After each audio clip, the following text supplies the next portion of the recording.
Hey everybody, I'm back with another review. Today I'm going to be talking about the first initial arc of Denny O'Neil and Denys Cowan's run on the 1987 series of The Question, published by DC Comics, which is issues 1 through 6, Zen and Violence, which follows the exploits of Charles Victor Saz, or Vic Sage, as the hard-boiled crusading newsman and the street-level detective alter ego known as The Question. So the story starts out with The Question wanting to acquire a cassette tape on some of the various characters at a bar in Hub City where The Question is based within this series. And as a result, he rushes into danger in order to acquire the tape. And a quick note about the fight scenes, or the fight choreography, illustrated by Denys Cowan and inked by Rick Magyar.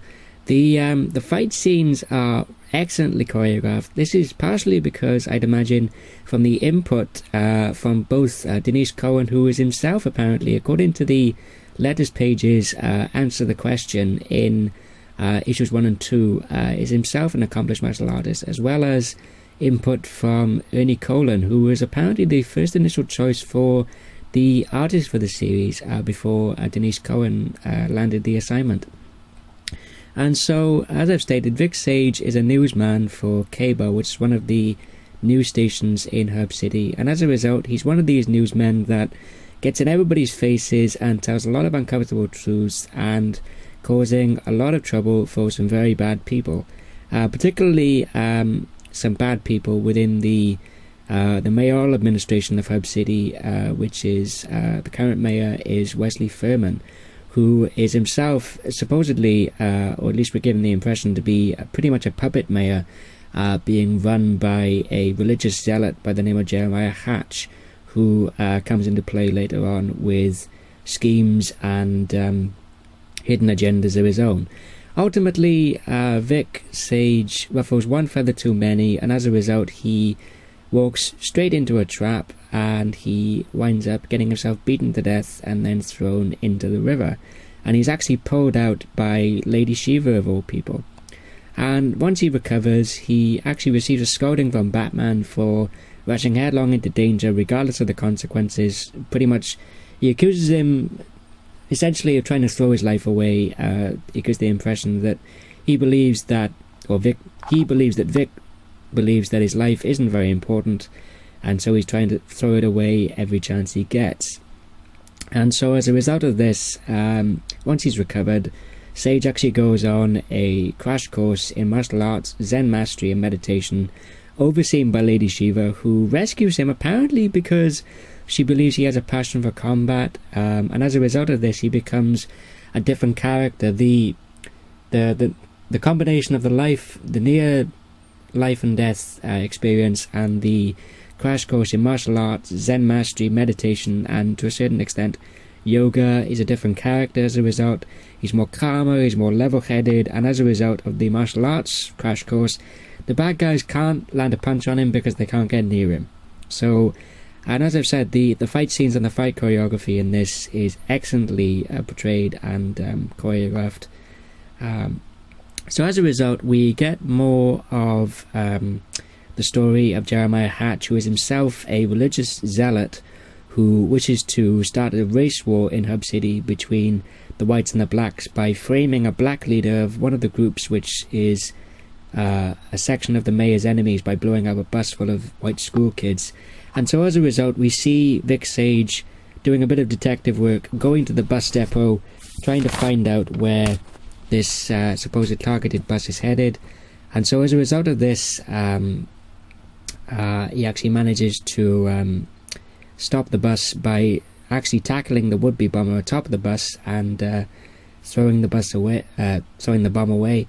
He actually learned of this plot from the mayor's own wife, Myra, who it seems she and Vic have a close personal relationship. It didn't apparently lead to love, at least that's what the impression that Vic gives to Tot, who I believe is a costume or an armor maker for a few of the heroes within the DC universe. There's actually a reference to him in the 2-issue miniseries Convergence the Question, with Renee Montoya as the question, written by Greg Rucka and illustrated by Cully Hamner. There's actually a reference to him sort of upgrading Renee's question outfit, so to speak.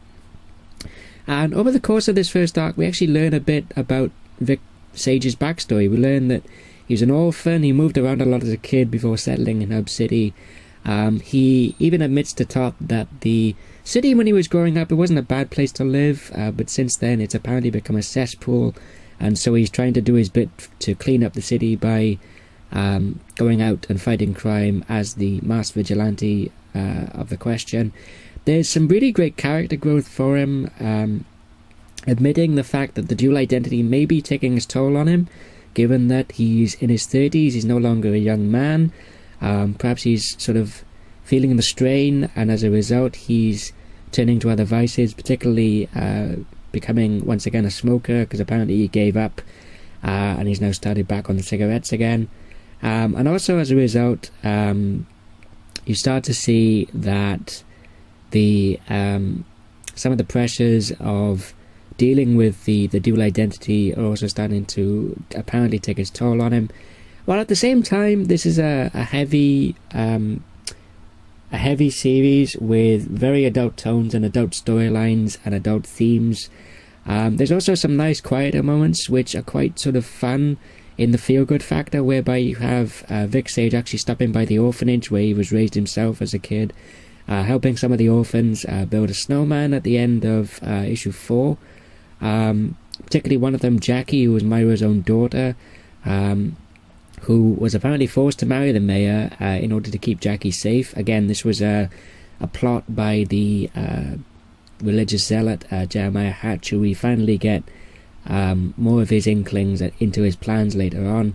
As a result of this, some corrupt cops show up to take Jackie away, and obviously Question takes issues with these guys and metes out his own brand of justice to them.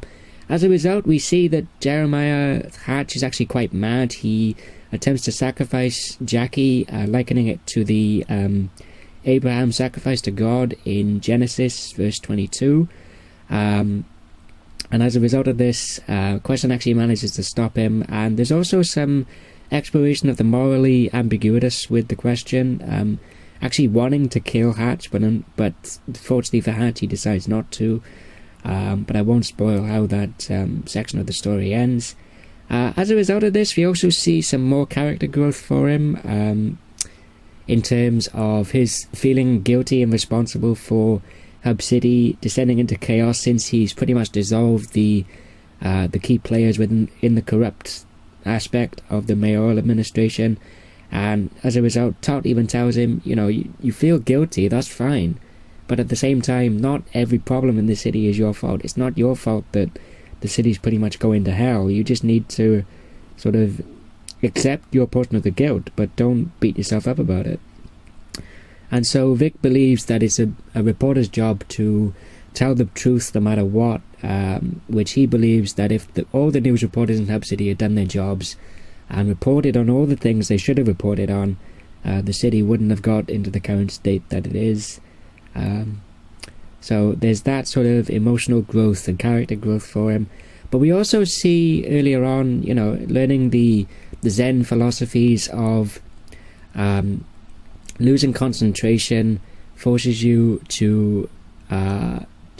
losing your calmness forces you to lose your concentration, and as a result, losing your concentration forces you to make a mistake. He actually realizes this with the almost successful but successfully botched bombing of the school bus with the bomber, after the result of Q actually managing to throw the bomb away to a safe distance. But he also laments on the fact that all he needed to do was pull the fuses out and it would have been problem solved. Issue 6 is a strange one, whereby we actually pick up with the would-be bomber, and we see that he is doing some pretty gnarly and pretty drastic things to himself in order to gain his frankly douchebag father's approval.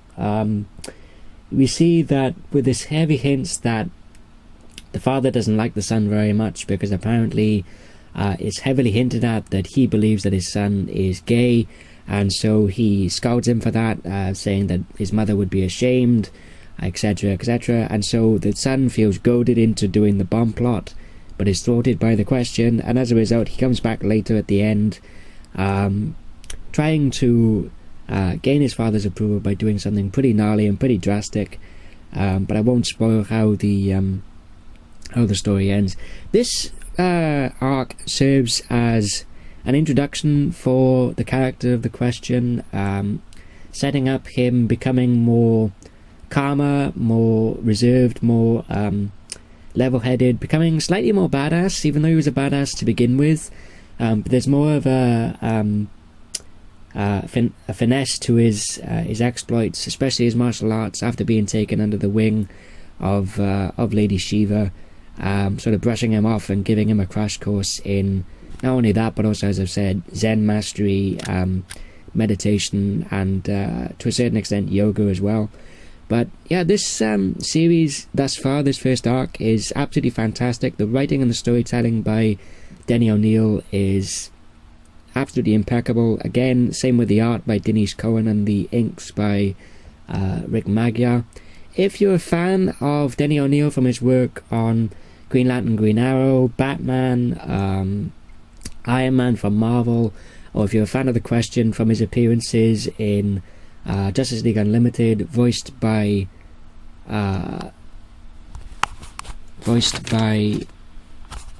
Jeffrey Combs, which actually showed up in the episode 6 of the first season of JOU, Fearful Symmetry, with Supergirl and the Supergirl clone, along with Green Arrow and Kara Zor-El, aka Supergirl, Superman's cousin.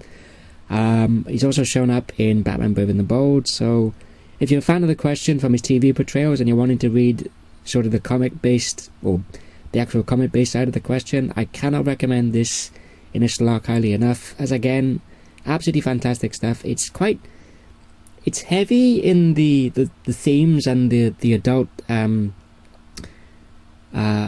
nature of them both. At the same time, it's fun in the respect that it keeps you interested, it keeps you intrigued, it keeps you enthralled for wanting to read through the rest of the series or the rest of the arc.